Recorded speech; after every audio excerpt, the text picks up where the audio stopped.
미중 관계에 여러 가지 문제가 있는데요. 그중에 가장 핵심적인 문제 하나가 대만 문제입니다. 중국은 대만은 중국 영토의 일부분이라고 주장을 하고 있기 때문에 대만을 국가로 인정하거나 거기에 준하는 외교 행위를 하는 것을 강력히 반발하고 있죠. 미국과 중국은 1979년 1월 1일에 수교를 했습니다. 그러면 이제 중국의 요구는 뭐냐면 우리와 중국과 수교하려는 국가는 첫 번째 조건이 대만과의 단교예요. 그래서 미국도 단교했고 우리도 92년 중국과 수교할 때 대만과 단교를 했잖아요. 근데 미국과 중국이 수교할 때 중국의 주장은 하나의 중국에 대한 중국의 주장을 니네가 승인했었다. 그러니까 지금 와서 대만을 지원하고 무기 판매를 하고 이런 것들은 잘못된 거다. 그래서 향후에도 대만 문제를 가지고 계속 중국을 자극하면 장기적으로 미중 관계가 충돌할 수도 있다. 그게 꼭 군사적 충돌이 아니더라도 더 이상 물러나지 않겠다는 중국의 의지를 이번에 얘기를 한 거죠. 아마도 이제 미국이 소위 중동 문제 해결을 위해서 중국의 역할을 주문을 하니까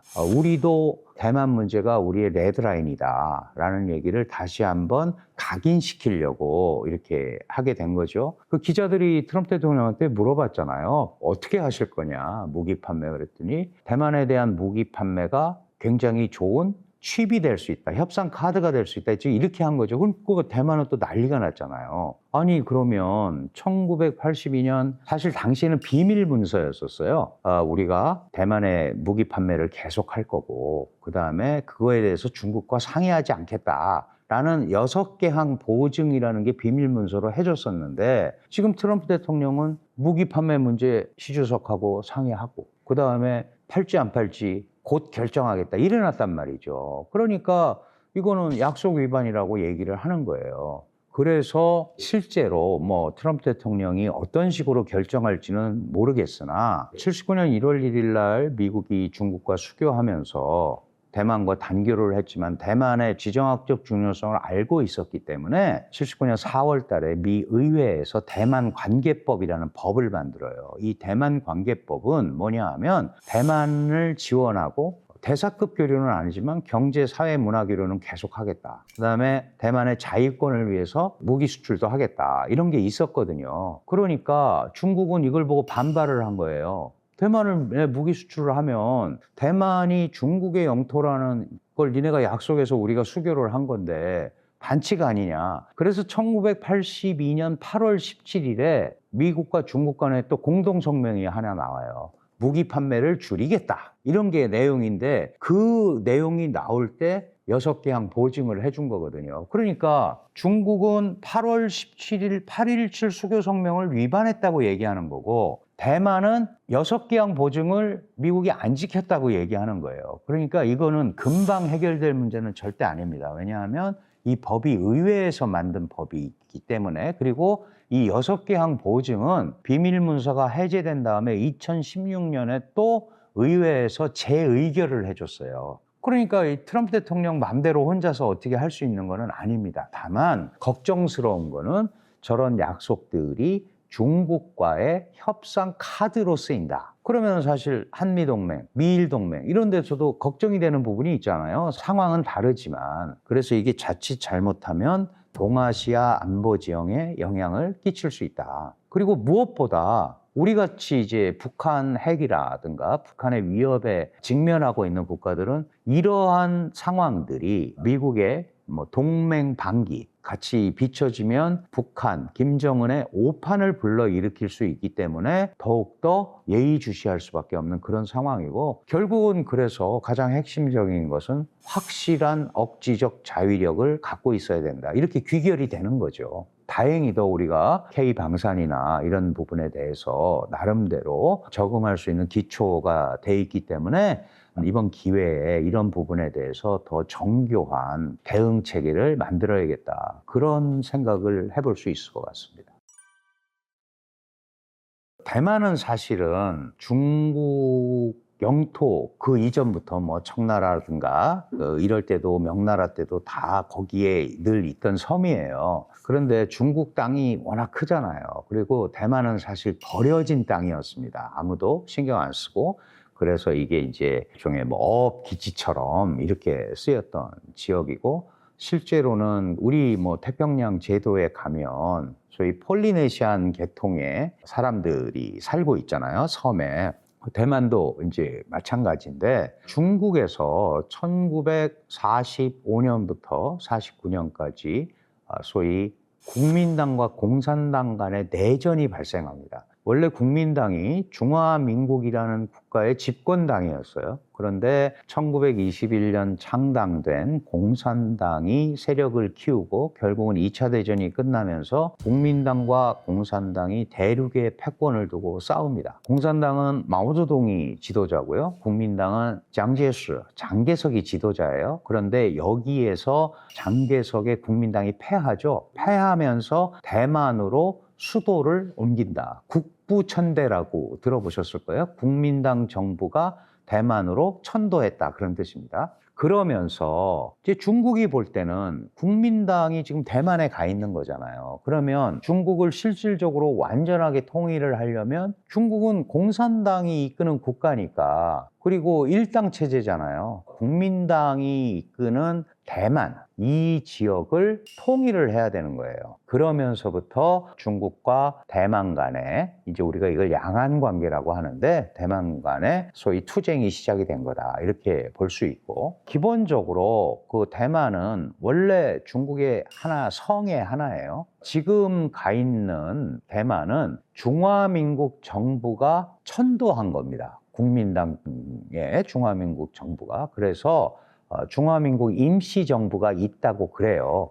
근데 아시다시피 2000년에 대만의 독립 성향을 강조하고 우리는 본토와 아무 관계가 없다라고 주장하는 민주진보당, 민진당의 후보가 당선이 돼서 8년간 대만을 이끌었고, 그래서 중국과 대만 사이가 아주 나빠졌죠. 그러고 나서 국민당의 마잉주오라는 후보가 다시 찾아왔어요. 그러면서 이제 중국과는 우리가 그래도 한 뿌리야 이랬는데, 그 다음에 또 8년을 누가 하냐 하면 민주진보당, 독립 성향의 민주진보당의 차이잉원이라는 여자 총통 지도자가 8년을 또 통치합니다. 그러면 요번에는 되게 이제 2014년에 선거를 했는데, 다시 그러면 민진당, 국민당, 민진당 했으면 국민당이 해야 되는데, 이번에 지금 대만의 지도자도 민진당의 라이칭더라는 지도자예요. 그러니까 결국은 민주진보당은 대만의 독자성을 강조하는 정당이기 때문에 중국의 입장에서 보면 분리 독립 세력으로 보는 거예요. 그래서 대만이 중국에서 떨어져 나가지 않도록 이런 역사적 흐름 속에서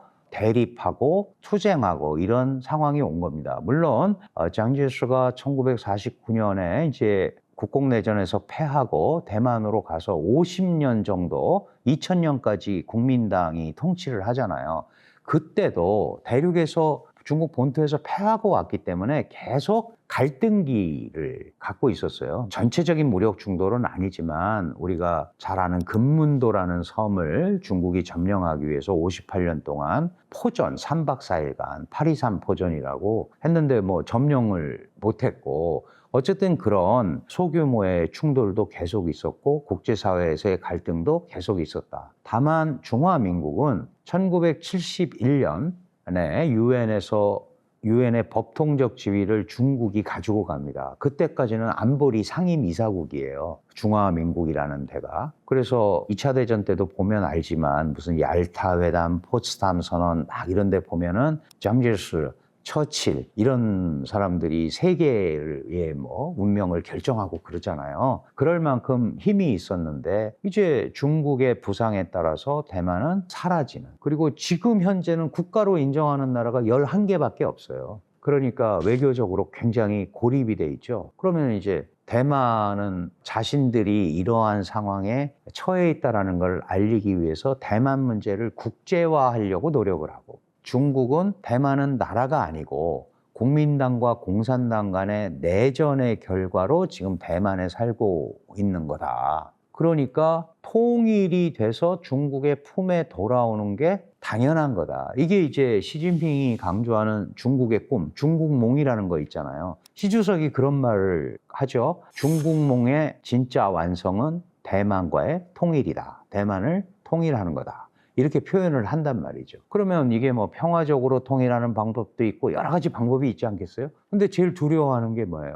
압도적인 군사력, 국력을 가지고 무력으로 대만을 침공을 하거나 통일 시도를 할 때 대만은 저항할 수단이 마땅치가 않잖아요. 그러니까 대미 관계를 더 강화하고 작년 11월 7일에 다카이치 일본 총리가 그런 말을 했어요. 대만의 유사는 일본의 유사다. 그러니까 지금 중국하고 일본 간에 아주 또 그 첨예하게 대립을 하고 있잖아요. 아니, 타이완, 대만이라는 데는 중국의 영토인데 어떻게 그게 일본의 유사 문제가 되느냐. 이거야말로 내정 간섭이다. 그리고 다카시 총리가 얘기했잖아요. 대만에 문제가 생기는 거는 일본의 안보에 위협이 되기 때문에 우리도 참전을 하겠다라는 뜻을 밝혔잖아요. 그러니까 기존에 있는 주일 미군은 동원될 수 있다는 것을 보여주는 거 아니겠어요? 그러면 대만의 입장에서는 이런 미국과 일본과의 안보 강화 이런 걸 가지고 중국에 대응을 해야 되는 그런 상황이다. 이렇게 말씀을 드릴 수가 있습니다. 그러니까 상대적으로 대만의 공간이 굉장히 협소하다.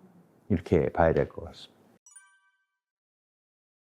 아니, 당연히 대만은 민주 자유 시장 경제 국가인데 어떻게 사회주의 체제를 받아들이면서 일당 독재를 해서 갈 거냐.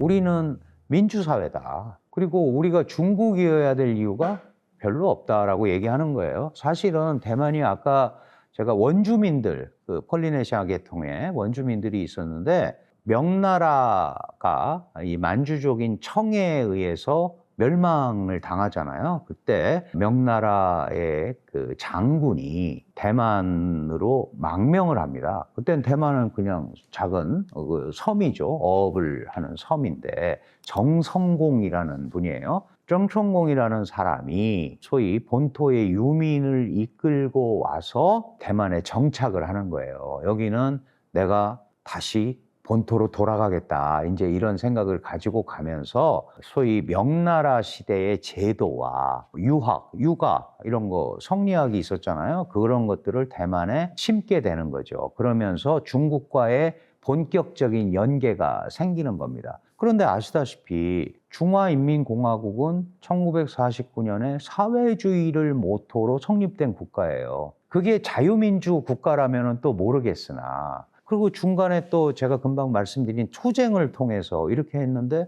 아니 내가 중국에 속한다라고 그럴 수가 없는 거죠. 그러니까 그런 개념 자체가 완전히 다르고 또 하나는 제가 약 300여 년 전에 정성공이라는 사람이 본토의 유민을 이끌고 왔다고 그랬는데 또 한 번의 유민이 오죠.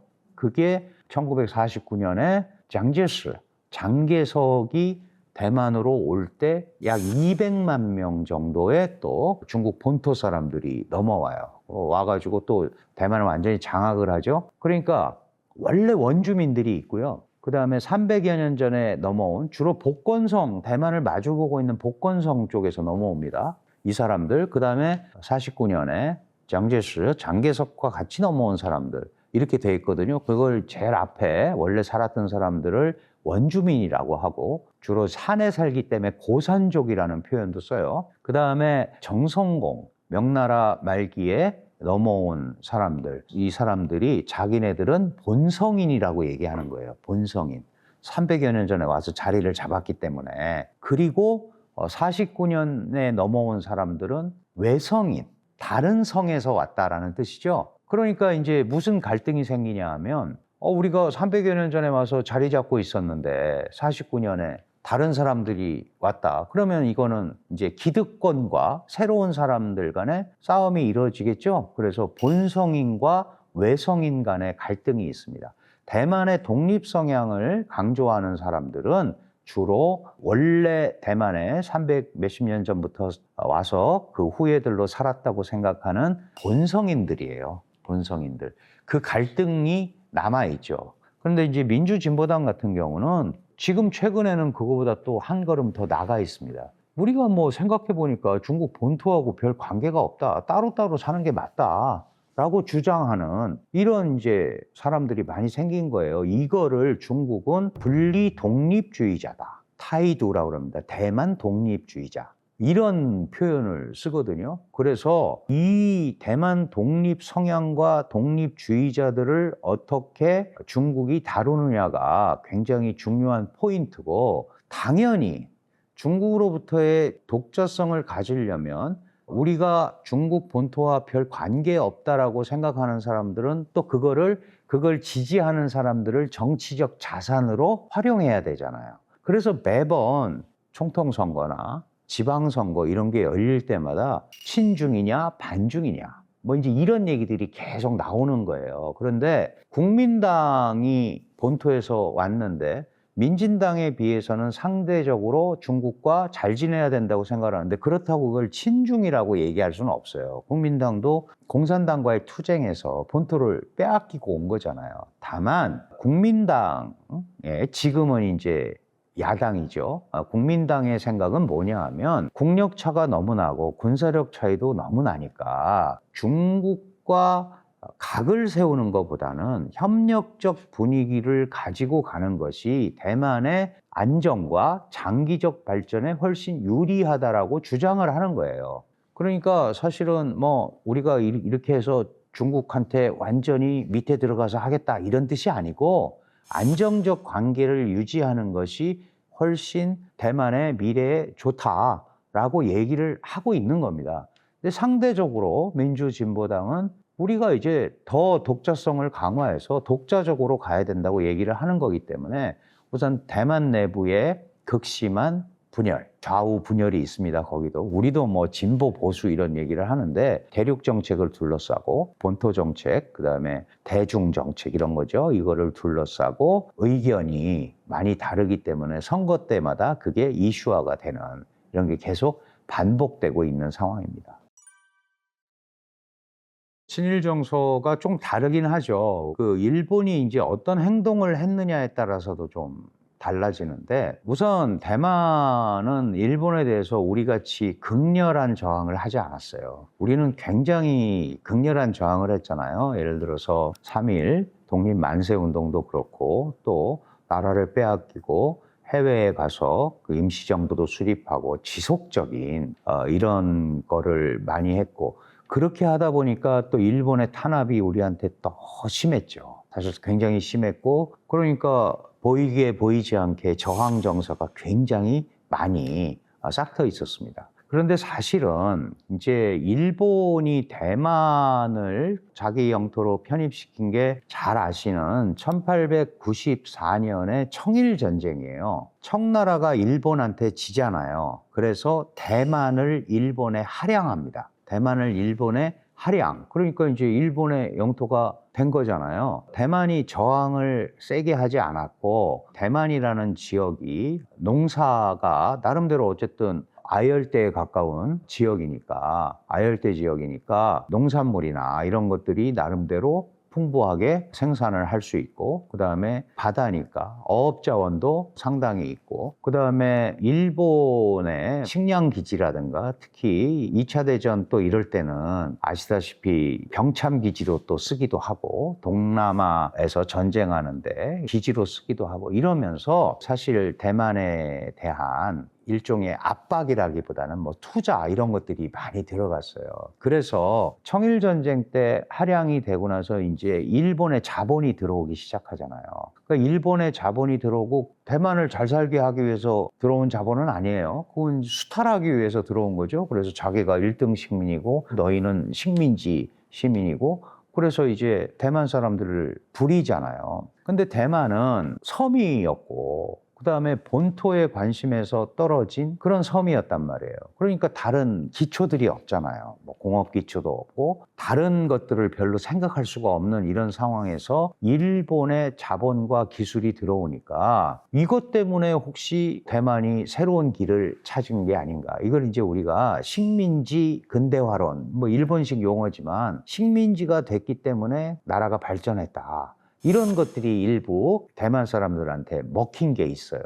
그러니까 일본이 들어와서 도로도 생기고 산 꼭대기까지 상수도도 생기고 그런 건설이 이루어졌다. 농지 정리도 되고 이제 그런 것 때문에 일본에 대해서 저항을 하지 않으니까 일본도 압박을 할 필요가 없잖아요. 자기네들 필요한 대로 많이 건설해서 사실 수탈해 가기 위해서 그런 건데 이제 그런 것들 때문에 일본과의 직접적 충돌이나 이런 악감정이 상대적으로 훨씬 적다. 이제 그런 의미에서 우리 같은 반일 감정 이런 것들은 안 갖고 있는 거예요. 그러니까 50년간 통치를 했는데 어떻게 아직도 일본에 대해서 저렇게 우호적인 감정을 가지고 있지라고 이제 많은 분들이 생각을 하시는데 제가 말씀드린 그런 이유들이 복합적으로 얽혀서 일본이 사실은 자본과 기술 뭐 이런 게 들어와서 대만이 오늘날 공업화의 기초를 다질 수 있었다. 산업화의 기초를 다질 수 있었다. 식민지 근대화론 관점에서 평가하는 사람도 있다. 그런 사람이 많은 거죠. 물론 아닌 사람도 있습니다. 일본에 대해서 나쁜 감정과 일본이 대만을 수탈해 간 데 대해서 계속 비판하고 그런 사람도 있지만 전체적인 분위기가 일본에 대해서는 그렇게 악감정을 가지고 접근하지 않는다. 이렇게 볼 수 있을 것 같아요.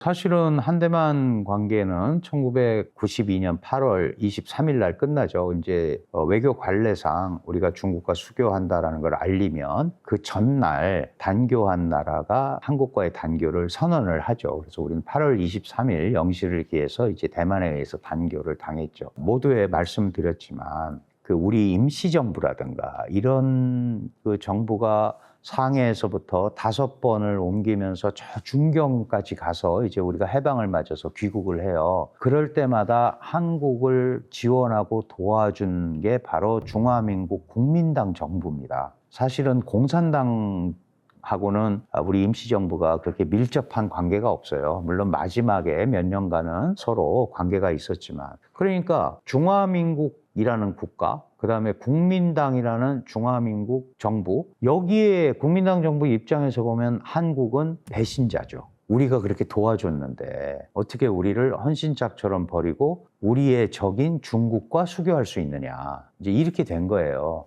그리고 대만 정부도 그걸 또 적절히 이용을 했죠. 왜냐하면 계속 중국의 힘이 확장이 되면서 대만과 단교하겠다는 나라가 많이 늘어나잖아요. 그러니까 자신들도 정치적으로 도피처가 필요하단 말이죠. 그런데 과거에 자신들이 많이 도와줬던 그 한국이라는 나라가 자신들을 버리고 중국과 수교를 했다. 이거는 굉장히 좋은 소재가 되죠. 그래서 한국의 배신자 프레임, 그런 것들이 굉장히 심하게 씌워져 있었어요. 일반 국민들은 그런 생각들을 더 강하게 하죠. 제가 수교 직전에, 저는 이제 대만에서 공부를 했습니다. 수교 직전에 귀국을 했는데 많은 대만의 지식인들이나 선생님들이나 이런 분들은 한국이 중국과 수교하는 거는 그 한국의 국익에 따라서 결정하는 거니까 그걸 가지고 너무 뭐라고 그럴 필요는 없다. 미국도 그랬고 일본도 그러지 않았느냐. 그런데 이제 정서상 한국은 중화민국이 도와줬다고 생각을 하는 거예요. 그런데 그렇게 헌신작처럼 버리고 갈 수 있느냐. 이제 이런 것 때문에 아주 양자 관계가 안 좋았었죠. 근데 그 이후에 지금 뭐 그게 30몇 년 전이잖아요. 아직도 여전히 정치적으로 이용되는 면이 있지만 그러나 젊은이들의 생각은 조금 다른 것 같아요. 특히 이제 한국의 한류라든가 이런 것들이 대만에 상당히 많이 퍼져 있고 그래서 우호적인 그런 생각을 또 갖고 있는 젊은 친구들도 있습니다. 한류의 확산의 근원지가 대만이에요, 사실은. 왜 그러냐 하면 대만이 이제 이 정치 자금이나 그다음에 물론 이제 국민당 소속의 대통령이었지만 리덩호이라는 대통령이 대만 출신이에요. 리덩호이总统이. 국민당과의 연계고리를 본인도 약간 끊고 싶어 했고 그런 정치 자금의 필요와 이런 것 때문에 케이블 방송을 엄청나게 많이 허가를 해줬습니다. 그래서 이 케이블 방송에서 갑자기 컨텐츠가 없잖아요. 그래서 한국의 드라마와 이런 것들을 대량 수입을 해요. 그러면 이제 적어도 동남아라는 개념에서 보면 대만이 선진 지역이잖아요. 그러니까 안테나 역할을 하는 거죠. 그리고 타이완 방송 이런 거는 그 마주보고 있는 fujian, 복건성에서 다 보여요. 우리도 사실 전파 방해 안 하면 서울 방송 북한에서 다 볼 수 있죠. 북한 것도 마찬가지고. 이제 이런 것 때문에 이 소위 한류의 확산의 역할을 또 한 부분이 있습니다. 그래서 지금은 그런 앙금이 상대적으로 줄어들었는데 요즘은 이제 세계적인 반도체 기업 파운드리의 시스템 반도체를 하는 TSMC, 이제 우리는 삼성이나 하이닉스 뭐 이런 거와의 나름대로 경쟁 구도가 있죠. 뭐 협력도 하겠지만 그런 것 때문에 대만은 항상 한국에 대해서 약간의 라이벌 의식을 가지고 있어요. 이제 우리는 대만이 우리 라이벌인가? 대만이 우리를 라이벌로 생각한대. 뭐 이러면은 별로 신경을 안 쓰지만 그러면서 사실은 대만도 상당히 지금 발전을 하고 있고 우리가 세계 13위 경제권 그런데 대만도 세계 20위 안에 들어가는 경제권이에요. 18위, 19위 이렇게 하거든요. 그러니까 인구 2,400만의 작은 섬이 상당한 성과를 거두고 와 있고 국가의 개념, 이런 지역이나 이런 개념으로 보면 한국에 대한 상당한 라이벌 의식을 대만은 가지고 있고 일반 젊은이들은 그런 과거의 어떤 악감정 이런 것들은 좀 사라진 상태인데 여전히 기성세대나 이런 데 대해서는 한국에 대한 반감이 조금 있다. 이렇게 이해하시면 될 것 같습니다. 대만은 기본적으로 국가가 아니에요. 중국이 볼 때는. 그거는 내전의 결과로 저쪽에 있는 섬이지 국가로 인정하지 않는 거죠. 전 세계에 한 200개 국가가 되는데 대만을 국가로 인정하는 나라는 11개 나라밖에 없습니다. 그러니까 190개 나라는 대만이 국가가 아니라는 거죠. 말씀드렸다시피 중국과 수교하는 모든 국가는 대만과 단교하는 게 첫 번째입니다. 그래서 대만을 국가로 인정하거나 국가에 준하는 정부로 인정을 하게 되면 중국 입장에서 볼 때는 그게 내정 간섭이 되는 거죠. 왜 남의 나라 내정 문제에 너희가 간섭을 하느냐. 중화인민공화국이 중국의 유일한 합법 정부고 대만은 중국에 속한다. 이게 하나의 중국 원칙이에요. 여기에서 벗어나는 것은 다 내정 간섭인 거죠. 그래서 중국의 입장에서는 이제 홍콩도 제국주의의 표상이었잖아요. 제국주의 중국 침탈에 홍콩도 97년에 중국의 품으로 돌아왔고 마카오도 99년에 중국의 품으로 돌아왔고 이제 대만만 들어오면 소위 얘기하는 Great China, 위대한 중국이 형성된다. 이게 시주석이 맨날 강조하는 중화의 부흥. 이거와 연결이 되기 때문에 대만이 독자적으로 따로 움직이는 거에 대해서는 중국은 당연히 굉장한 경계와 우려를 갖고 바라보는 거고 그래서 대만이 독립하는 경우 또는 독립에 준하는 행위를 하는 경우 예를 들면 헌법을 고친다거나 그리고 대만 문제에 외세가 개입하는 경우 그리고 대만이 이런저런 핑계를 대고 중국과의 통일 협상을 지연하는 경우 이때는 무력을 사용할 수 있다. 이게 무력 사용 불배제 원칙이에요. 이거를 계속 가지고 있는 거예요. 그러니까 대만은 우리가 독립국가다 이럴 수가 없는 거죠. 그러면 빌미를 주잖아요. 그래서 2000년에 전수이비엔이라는 민주진보당 후보가 돼서 타임지나 뉴욕타임스 이런 기자들이 이제 당신이 대만은 독립선언을 할 거라고 그러지 않았느냐. 그럼 어떻게 할 거냐 하면은 이제 중국에서 무력이 날라들 수도 있는데 그랬더니 유명한 답을 하잖아요. 우리는 이미 독립된 국가다. 선언할 필요가 없다. 지금도 똑같습니다. 타이완은 이미 독립된 국가로 우리가 우리 손으로 총통을 뽑고 우리가 우리 손으로 국회의원을 뽑고 입법위원이라고 그러죠. 그 다음에 외교권을 가지고 있고 군사 국방권까지 다 가지고 있는데 국가 통치행위를 하고 있지 않느냐. 그거는 중국의 입장이고 우리는 이렇게 국가 통치행위를 한다라는 걸 얘기하고 있는 거죠. 그런데 다른 나라들도 다 알죠. 그런 통치행위를 하고 있다는 걸. 그럼에도 불구하고 대만이 국가다. 이렇게 얘기를 하면 문제가 생기기 때문에 그런 것들을 안 하고 있는 겁니다. 그러면 이제 지금 대만이 제일 우려하는 거는 무력으로 이게 혹시 우리를 침공을 하게 되면 이기기가 어렵잖아요. 뭐 버티고 이런 것도 한계가 있단 말이죠. 그럼 혼자서는 못 버티는 거예요. 그래서 미국이나 일본 이런 외국계 도움이 필요한 거예요.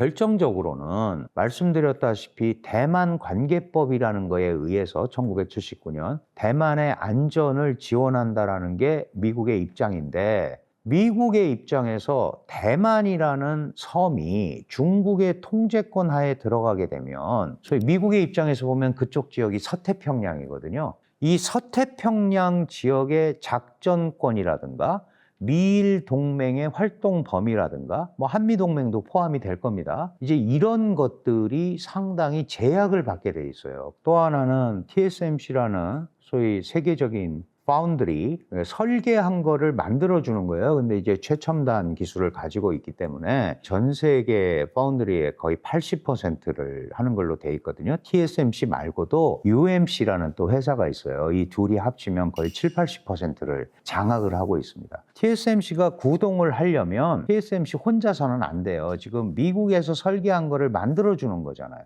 그거를 구동을 하려다 보면 특히 엔비디아 거 같은 경우에는 메모리가 굉장히 많이 들어가야 되는데 대만은 메모리가 약합니다. 메모리는 또 한국이 한 80% 장악하고 있잖아요.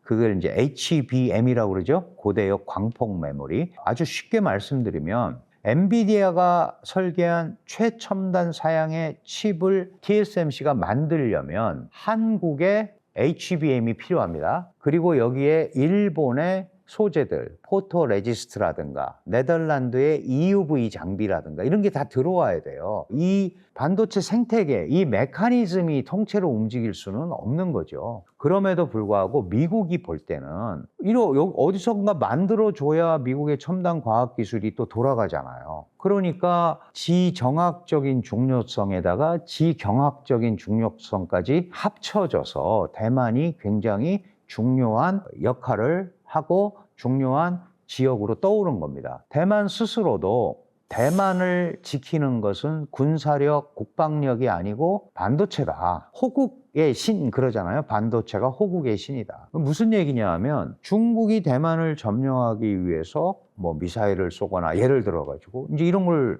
해서 TSMC 공장이 파괴가 됐다. 그러면 지금 대체제가 불가능한 상황에서 전 세계가 어마어마한 혼란에 빠지겠죠? 그러면은 제재가 들어갈 거고 중국한테도 그 좋은 건 아니잖아요. 그런 의미에서 무력 침공을 과연 그렇게 쉽게 할 수 있을까? 이제 그런 얘기들이 나오는 겁니다. 그러니까 미국의 필요에 의해서 대만을 포기하기가 쉽지 않을 거다라는 게 대만의 생각인데, 얼마 전에 미중 정상회담에서 마치 그 부분이 미국의 입장에서 중국과의 협상 카드로 쓰일 수도 있다. 이런 얘기를 함으로써 사실 동맹이라는 거는 마지막까지 군사행동도 같이 하고 서로 도와주는 건데 그걸 우리가 이제 거래적 동맹관이라고 그러잖아요. 이렇게 동맹 자체를 거래 비용으로 판단을 하는 거는 잘못된 거 아니냐. 이것 때문에 이제 대만이 지금 불안에 쌓여 있다. 이렇게 볼 수 있는 겁니다. 사실은 2027년은 시 주석이 혹시 하게 되면 이제 네 번째 연임을 할 수 있는 21차 중국 공산당 대표대회가 열리는 때입니다. 그러면 위대한 중국, 거대 중국, 그레이트 차이나의 소위 전리품으로 대만과의 통일, 뭐 이런 것들을 내세울 수 있지 않느냐. 그리고 마침 2027년은 또 인민해방군 창건 100주년이에요. 그러니까 상당한 수준의 군사 강국화가 이루어졌다라는 것을 또 대외적으로 과시하는 이제 이런 개념인 거죠. 또 하나는 아시다시피 이제 미국이라는 국가는 대만을 만약에 중국의 품 안으로 대만이 가거나 대만에 대한 통제권이 가게 되면 사실은 그 옆에가 동중국해라는 데거든요. 그 밑에가 남중국해입니다. 그러면 이 남중국해까지의 해상 패권에 결정적으로 손상을 입게 돼 있어요. 그러니까 대만이 매우 중요하잖아요. 그런 면에서. 그렇기 때문에 이걸 이제 지켜야 되는 거죠. 근데 이런 2027년이나 2030년 이런 게 이제 다 그 임기들하고 다 관련이 돼 있는 거예요. 트럼프 대통령의 임기 뭐 이제 이런 거하고도 다 이제 관련이 돼 있는 건데, 문제는 뭐냐 하면 그런 것들이 주로 나오는 진원지가 이제 미국의 싱크탱크나 미국의 국방부나 이런 데서 나온다는 거죠. 아무도 알 수는 없어요. 왜냐하면 푸틴이 많은 전문가들이 지금 우크라이나 공격할 상황이 아니야라고 했는데도 불구하고 공격을 했고, 뭐 금방 끝날 거다. 뭐 세계 제2위의 군사 대국이니까 그랬는데 지금 4년이 넘게 이어지고 있거든요. 이 전쟁은 알 수가 없습니다. 미국 이란전도 마찬가지예요. 그래서 섣부르게 이런 충돌이 일어났을 때 그 뒤에 남는 상처들, 이거 치유하기가 굉장히 어렵거든요. 그래서 이제 그런 얘기들이 나오는 근거는 충분히 이해가 되지만 실질적으로 그런 전쟁 행위라든가 이런 것들이 벌어질 가능성은 그거하고는 약간 좀 분리해서 생각을 해봐야 된다. 이제 이런 말씀을 저는 드리고 싶습니다. 아무도 도와주지 않으면 대만 스스로도 국방부 보고에 의하면 72시간 정도밖에 못 버틴다라고 그래요. 72시간. 완전히 함락당하는 거는 144시간이면 끝난다. 며칠 안에 끝난다는 거예요. 근데 예를 들어서 중국의 공세에 대해서 미국이나 원래 이제 대만 관계법에 의해서 도와주게 돼 있으니까 그렇게 오면 대만이 일정 기간 버티면 비길 수는 있겠다. 이런 생각을 하는 것 같아요. 이기지는 못하더라도. 그리고 대만도 그 미사일이 있습니다. 스커트 미사일 개발국이에요. 자체 기술로. 물론 이제 미국이 도와줬겠지만, 그래서 사거리 약 2,000km 정도의 미사일들, 구름 운자를 쓴 윈펑, 운풍 시리즈와 그 다음에 수컷 웅자를 쓴 웅풍 시리즈, 이런 미사일 시리즈가 있어요. 이 미사일을 만약에 중국 본토에 공격을 하게 된다면 잘 아시는 삼엽댐 정도까지 이 사정권에 들어와 있다. 그러면 베이징, 상하이는 물론이고 이런 데까지 가면 중국도 상당한 위험을 감수해야 한다. 이렇게 얘기하는 거죠. 그러니까 속된 말로 그냥 물러서지는 않겠다라는 마음을 먹으면 중국도 상당한 피해가 예상된다. 고슴도치 전략이라는 게 이제 그런 겁니다. 그냥은 못 물러난다. 근데 아시다시피 전쟁이라는 거를 하면 사실은 굉장히 피해자는 뭐 지도자들, 뭐 국가 이런 데도 피해지만 제일 큰 게 국민들이잖아요. 우리가 우크라이나 전쟁이나 이란전이나 이런 걸 봐서도 알지만 이런 전쟁 행위 같은 게 다시 일어나면은 정말 인류에 또 다른 상처를 주는 거예요. 그러니까 그렇게 하지 않고 가는 방법을 택해야 되는 게 우리의 가장 핵심 문제다. 평화와 번영, 안정, 이런 쪽에 좀 초점을 맞추고 갔으면 좋겠습니다. 티벳은 좀 복잡해요. 그 전에 프로판 제국을 운영을 하고 있었고, 독자적으로. 그러다가 사실은 이제 청나라 때, 원나라 때 자연스럽게 원제국의 일종의 뭐 완전한 영토와의 편입이 됐지만 실질적으로 독자성은 나름대로 유지를 하고 있었거든요. 이게 이제 티벳이 워낙 고원 지역이고, 그게 이제 청나라로 넘어가면서 청나라는 티벳의 대신을 파견하면서 자기가 주종 관계가 형성이 돼 있었다, 중국이. 이렇게 얘기를 합니다. 근데 아시다시피 티벳이라는 지역은 워낙 뭐 고도도 한 4,000km 되고, 중국 지도를 놓고 보면 이제 우리가 이렇게 앞에서 보면 왼쪽으로 상당히 가 있잖아요. 그리고 강역도 굉장히 넓습니다. 지금 중국 전체 지도를 보면 한 4분의 1이 티벳 지역이라고 우리가 부르는 거거든요. 그런데 1913년, 왜냐하면 1911년에 만주족의 청나라를 무너뜨리는 혁명이 일어나죠. 신해 혁명이라고 하는. 그래서 1912년부터 중화민국이 시작이 돼요. 중화민국이 시작이 되면서 사실은 이제 새롭게 됐으니까 전 강역을 컨트롤을 해야 되지만 컨트롤하기가 어렵잖아요. 어려우니까 그쪽 지역은 또 많이 신경을 못 쓴 거예요. 못 쓰는데, 그래서 1913년부터 티벳은 우리가 독립적인 국가 형태를 유지하고 있었다라고 주장을 합니다. 주장을 하는데, 문제는 어디에 있냐 하면 1950년, 우리 6.25가 난 해예요. 그 해에 중국이 티벳을 침공을 해서 복속을 시켰다는 거예요. 그 17개 조항이라는 게 그래서 나오는 거거든요. 거기에 티벳이 중국의 일부가 되면 우리가 당신들의 종교, 승려, 사원 이런 거 있잖아요. 그대로 유지해주고 종교의 자유 이런 걸 그대로 주겠다. 이렇게 한 게 이제 17개 항이에요. 그리고 당신들의 외교권, 국방권, 군사권 이런 거, 그런 거는 중앙정부에서 관리한다. 그러니까 1950년에 소위 17조 합의에 의해서 티벳은 중국의 영토가 됐다라고 얘기를 하는 거고, 티벳은 뭐라고 그러냐 하면 그거는 군사력에 의해서 강압적으로 체결된 조약이다. 그리고 그 이전에도 티벳이 독립왕국으로서 나름대로 기능을 했었지, 청나라나 이런 역대 왕조 사이에서도 그렇게 주종 관계가 있었던 건 아니다.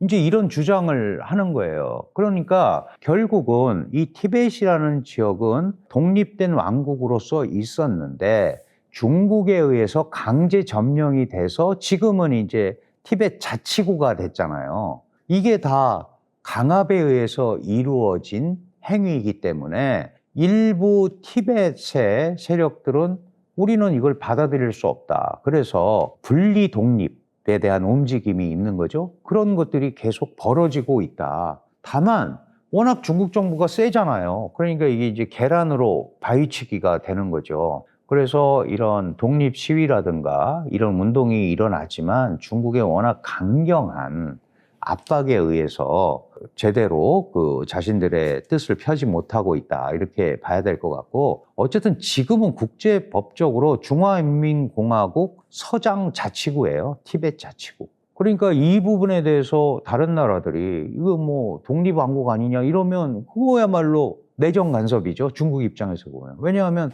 중화인민공화국의 영토인데, 그리고 마찬가지로 위구르 신강이라는 데도 있죠. 신강 위구르 자치구. 그런 것도 다 중국의 영토다. 그러니까 그거를 가지고 뭐 독립이나 이런 얘기를 하는 것은 중국의 체제, 그다음에 중국의 영토를 침범하는 내정 간섭이다, 이렇게 얘기를 하는 겁니다.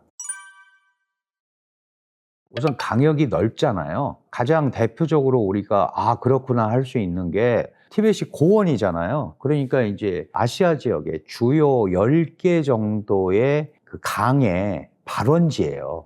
그러니까 뭐 황하, 뭐 중국의 양자강 물론이고요. 인더스강, 인도 쪽으로 흐르는 이런 아주 큰 강들이 있죠. 이 강들의 발원지다. 그러면 여기서 이게 쭉 흘러내려가서 지금 인도 차이나 반도까지 쭉 가잖아요. 그러면 거기가 뭐 태국, 라오스, 캄보디아, 베트남 다 논농사 짓는 국가들이에요. 그러니까 이런 수자원이 아주 강력한 수자원을 보유하고 있는 지역이니까 이게 이제 생각에 따라서는 물패권 이런 걸로도 이제 또 쓰일 수가 있고요. 특히 메콩강, 이 메콩강이라는 수원이 티벳에서부터 발원을 해서 쭉 내려오는데, 이게 대표적인 쌀 생산 국가인 태국, 캄보디아, 베트남, 라오스 이런 인도차이나 반도의 젖줄이란 말이에요. 되게 이제 뭐 여러 가지 시각이 있지만 뭐 중국 인구만 해도 14억 명이잖아요. 그리고 또 이게 인도로도 갑니다. 인도로도 가고, 그래서 약 15억에서 18억 명의 생사 여탈권을 가지고 있는 물 문제다, 이렇게 주장하는 사람들도 있어요.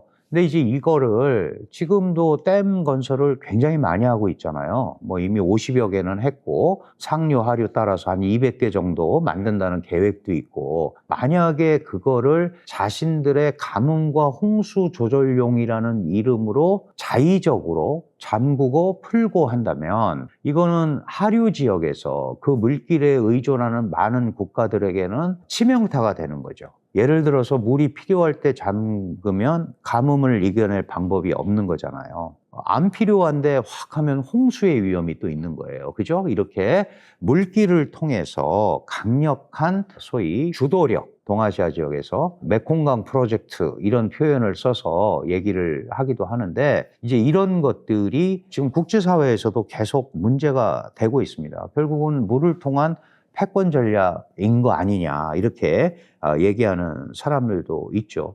그리고 또 그 지류들이 또 다 연결이 되잖아요. 티벳 지역이라는 데는 바로 이 아시아 수자원의 보고다. 이걸 누가 장악을 하고 있느냐, 이게 이제 굉장히 중요한데, 지금은 어쨌든 중국의 자치구로 돼 있으니까 중국이 칼자루를 쥐고 있다, 이렇게 지금 볼 수밖에 없는 겁니다.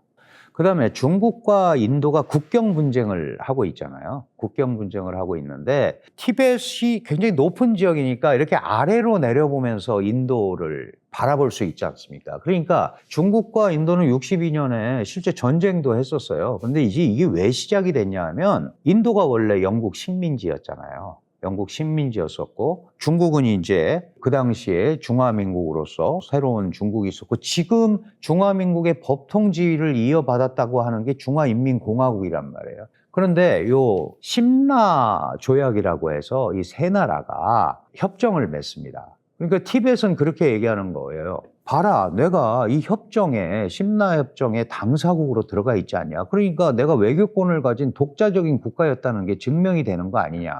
그래서 중국과 티벳, 그 다음에 영국, 당시 영국의 협상 대표가 맥마흔이라는 사람이에요. 그래서 맥마흔 라인을 걷는데 이게 이제 중국과 인도의 지금 실질적인 이제 국경선처럼 돼 있는 거예요. 근데 중국은 티벳과 영국이 맺은 이거를 인정할 수 없다. 왜? 티벳은 그런 주권을 갖고 있지도 않았고 그래서 니네 둘이 어떻게 했는지 모르지만 중국은 인정할 수 없다. 이렇게 된 거예요. 그런데 아시다시피 인도가 독립을 하잖아요. 그러니까 자연스럽게 중국과 인도가 마주할 수밖에 없고 그때 그은 맥마흔 라인이 국경선처럼 된 거죠. 근데 중국은 이걸 인정하지 못하잖아요. 그래서 국경 분쟁이 계속 벌어지고 있는 겁니다. 그러니까 중국과 인도 간의 전략적인 국경 분쟁이 벌어질 만큼 굉장히 중요한 그런 지역이고 또 하나는 지금같이 자원 전쟁 시대, 경제 안보 시대에 이 지역에는 땅도 넓고 고원 지역이고 그러니까 어마어마한 지하 자원이 묻혀 있습니다. 뭐 우리가 일반적으로 아는 뭐 니켈 이런 거, 구리 이런 것들이 문제가 아니고 우라늄 뭐 이런 것들도 지금 묻혀 있는 걸로 돼 있거든요. 그러니까 자원이라든가 수자원, 그다음에 전략적 요충지로서의 기능 이런 것 때문에 중국이 포기할 수 없죠. 또 하나는 지금 중국의 전체 땅을 놓고 보면 우리가 보통 원래 중국이라고 그랬던 데는 중원이라는 데가 있잖아요. 중원. 뭐 무협지 보면 나오는 중원. 그 위에 나머지는 사실 중국이 이전에 다 오랑캐라고 했던 거예요. 남쪽 오랑캐, 북쪽 오랑캐, 서쪽 오랑캐. 우리도 동이족이라고 그래서 동쪽 오랑캐였잖아요. 그러니까 이런 지역이 전부 소수민족 지역으로 둘러싸여 있어요. 그러니까 소수민족이 중국 전체에서의 비율은 7, 8%밖에 안 되지만 1억 명 뭐 이 정도밖에 안 되지만 전체적으로 중국 전체 영토에서는 거의 3분의 2 지역에 그것도 접경 지역을 중심으로 분포돼 있단 말이죠.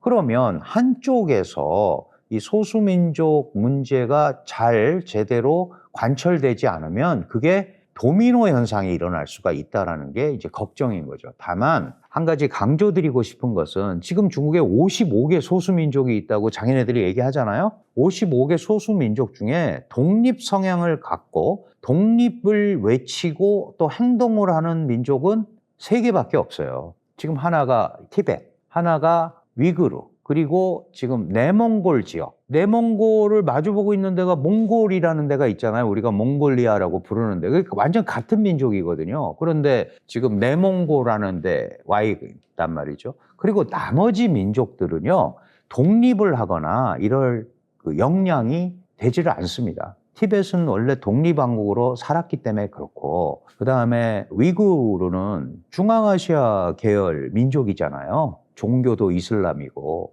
그러니까 중앙아시아가 소위 뒷배가 될 수 있는 그런 구조를 가지고 있고 내몽고는 몽골이라는 데가 있잖아요. 물론 지금 내몽고가 경제적으로 몽골보다 훨씬 더 낫습니다만은 이런 것들이 미래에 어떻게 작용할지는 모르죠. 그런데 다른 소수민족까지 다 일어나서 막 그 엄청난 소용돌이에 빠진다. 그거는 굉장한 이제 억측인데 어쨌든 중국이라는 거대 국가 입장에서 볼 때 이런 부분들을 잘 못 다루면 중국의 혼란을 야기할 수 있는 상황이 되기 때문에 철저하게 소수민족의 분리주의 이런 것들은 강력하게 제어를 하는 거고, 그거를 또 법적으로 만들기 위해서 후진턱 총석이 국가주석 시절에 국가분열반대법이라는 거를 2004년에 만들어 놓고 있습니다. 그래서 예를 들어서 뭐 시위라든가 폭동이라든가 이런 게 나면 언제든지 진압할 법적 장치도 마련이 돼 있다, 이렇게 이해하시면 됩니다.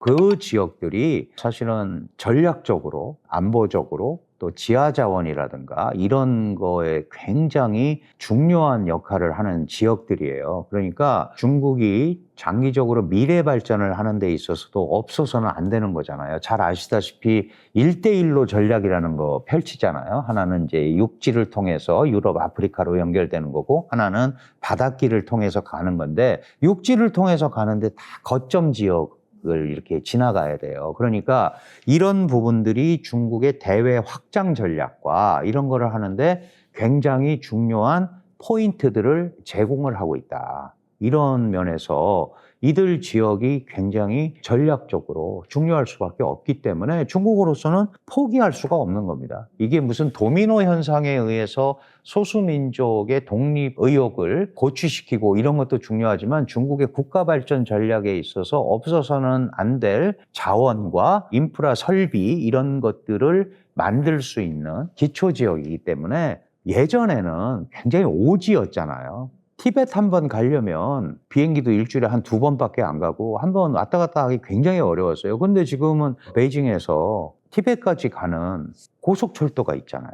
그러니까 얼마나 지금 편리해졌어요. 다만 중국은 이런 지역을 개발을 하면서 그 현지 사람들을 중심으로 개발을 하면 나중에 무슨 문제가 생길지 모르니까 현지인들보다, 그러니까 소수민족보다 더 많은 한족들을 보냅니다. 그러니까 소수민족이 100명 있으면 101명, 102명 보내는 거예요. 그래서 실질적인 핵심 지도자는 한족이 맡고 부지도자를 현지에서 맡게 해요. 그래서 그런 지역을 개발하고 자원을 개발하고 막 이런 걸 하잖아요. 그러면 현지 사람들이 보기에는 이게 우리 잘 살게 해준다고 한 것 같은데, 보면 한족들이 와서 돈 벌어 간단 말이죠. 그리고 자기네한테 남는 거는 별로 없는 거다. 이런 것 때문에 또 갈등 요소가 있어요. 이게 그 이전에는 1대1로가 오기 전에는 서부 대개발이라는 이름으로 경제 개발 전략이 펼쳐졌었습니다. 그러니까 중국이 보면 이런 지역들이 다 서부 지역이잖아요. 그러니까 이 서부 지역을 어떻게 경제적으로 활성화시키냐. 연해 지역에서 발전을 시키고 거기에서 자금이나 이런 게 이익이 발생하면 그거를 서부 지역에 투자를 해서 선순환을 시키자. 이게 이제 서부 대개발이거든요. 이거는 이제 중국 내부에서 움직이는 거였는데, 이게 1대1로 전략이 되면서 중국 경외로, 중국 내부 밖으로 가는 이런 이제 역할을 하는 게 1대1로 전략이거든요. 그러니까 그런 것들이 잘 맞아서 들어가면 나에게도 상당한 중국의 이런 경제발전 전략이나 이것 때문에 나의 삶이 더 좋아지고 윤택해지고 예전보다 훨씬 좋아졌다, 이러면 되는데, 그게 한족만 돈 벌어가고 우리 문화는 말살되고, 소수민족 문화가 자꾸 말살이 된단 말이죠. 못하게 하고. 웬 독자성을 가지니까. 이런 정책들 때문에 금방 말씀드린 티벳이나 위구르나 내몽골 같은 데는 일부 이 반감을 가지고 있는 중국 중앙정부의 정책에 대해서 그런 게 언제든지, 물론 이제 중앙정부가 워낙 세기 때문에 저항을 하는 건 한계가 있어요. 한계가 있지만 그런 정서들이 계속 갈 수밖에 없는 그런 구조를 지금 중국 소수민족 지역이 일부 가지고 있다, 이렇게 봐야 될 것 같습니다. 티벳의 역사는 그랬지만 지금은 어쨌든 중화인민공화국의 영토예요. 중화인민공화국 서장자치구라는 이름으로 중국의 5개 자치구 중에 하나예요.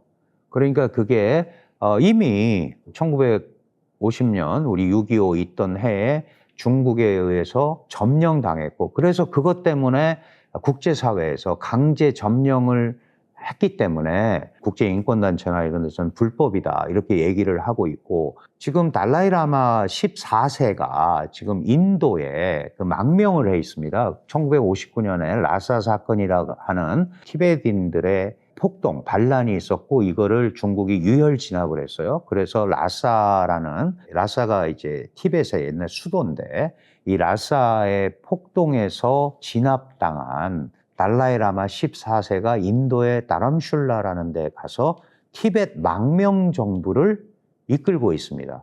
그리고 국제 평화주의 운동 이런 것 때문에 2011년에 달라이라마가 소위 노벨 평화상까지 받아요. 그래서 이제 국제 문제화 됐는데 티벳은 지금 독자적으로 국가 통치 행위를 할 수가 없단 말이죠. 왜냐하면 17조 항 합의에 의해서 국방권, 외교권 이거는 다 중앙정부에 가 있잖아요. 그러니까 지금 달라이라마 같은 경우는 무슨 얘기를 하냐 하면 그러면 자치를 해준다고 그러지 않았느냐. 우리 종교라든가 사원 이런 것도. 그러면 그 고도의 자치를 인정을 해줘야지. 그런데 아시다시피 그런 게 안 됐죠. 사원 다 몰수했고요. 승려도 다 환속시켰습니다. 그러니까 약속을 안 지켰다라고 얘기를 하는데 워낙 중국이 커져 있는 데다가 망명정부에 지금 달라이라마는 있는데 달라이라마는 또 망명정부가 민주적 절차에 의해서 지도자를 뽑아서 좀 정치 일선에서도 은퇴해 있는 상태예요. 1935년생이시니까 지금 91살이잖아요. 그러니까 건강 상태도 그렇고. 그러면 또 달라이라마 15세가 환생을 해서 와야 되는데 그거는 이제 또 중국은 자기네 스타일로 지정을 하려고 그럴 거고 원래 달라이라마 체제는 우리가 종교적 관습이나 제도에 의해서 고르려고 그럴 거고 그러니까 앞으로도 티벳 문제는 중국과 티벳 간에 문제가 생기지만 이게 절대로 독립된 국가로서 행위를 할 수가 없는 거니까 중국이 티벳 문제는 당연히 중국의 영토다. 그건 뭐 우리가 물리적으로 지금 어떻게 할 수가 없잖아요. 그러면 적어도 17조 조항에 있는 대로 예를 들어서 종교권이라든가 이런 것들은 티벳인들과 얘기를 해서 그 약속을 지키는 방향으로 가는 것이 가장 안정적인 방향인 거죠. 그런데 중국은 사회주의 정권이고 일사불란하게 전체를 관리하려고 하기 때문에 앞으로도 이걸 둘러싸고 티벳과 중국은 계속 티격태격할 수밖에 없고 또 전 세계적으로 티벳을 지원하는 단체들이 굉장히 많습니다. 그러니까 이게 중국의 소위 침략, 그다음에 민주 말살, 종교 말살 뭐 이런 데 대표적인 케이스로 되어 있으니까 중국도 이제 세계적 국가가 되려면 그런 부분에 대해서 국제사회와 호흡할 수 있는 그런 조치들을 내놔야 된다. 이렇게 볼 수 있을 것 같아요.